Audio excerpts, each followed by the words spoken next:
చాలా చాలా అద్భుతమైన నటుడు. మనం చాలా చెప్పుకునేటప్పుడు ఒక్కోసారి ఒక ఎస్వి రంగారావు గారికి, గుమ్మడి గారికి రీప్లేస్మెంట్ లేదు అనుకొని చెప్పుకుంటూ ఉంటాం యా. కదా. అంటే వాళ్ళిద్దరి గురించే కాదు, కొన్ని కొన్ని రీప్లేస్మెంట్ లేవు కదా, అంతే.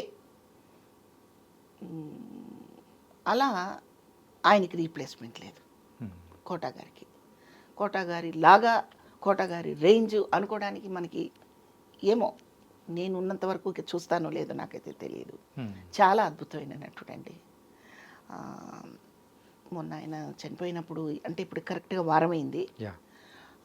పోయిన ఆదివారం కదా చనిపోయింది.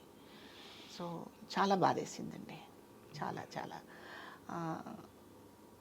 అంటే నేను ఎలా చెప్పాలంటే, మా ఆర్టిస్టులందరి ఫీలింగ్ ఎలా ఉంటుందంటే, మేము వేరువేరు వీధుల్లో, వేరువేరు స్ట్రీటుల్లో ఉన్నప్పటికీ, ఈవెన్ వేరువేరు ఊర్లలో ఉన్నప్పటికీ, మా ఆర్టిస్ట్ ఒకళ్ళు తొలగిపోతే మా గ్రూప్లో నుంచి, మా ఫ్యామిలీలో నుంచి ఒక వ్యక్తి వెళ్ళిపోయినట్టుగా ఫీల్ అయిపోతాం.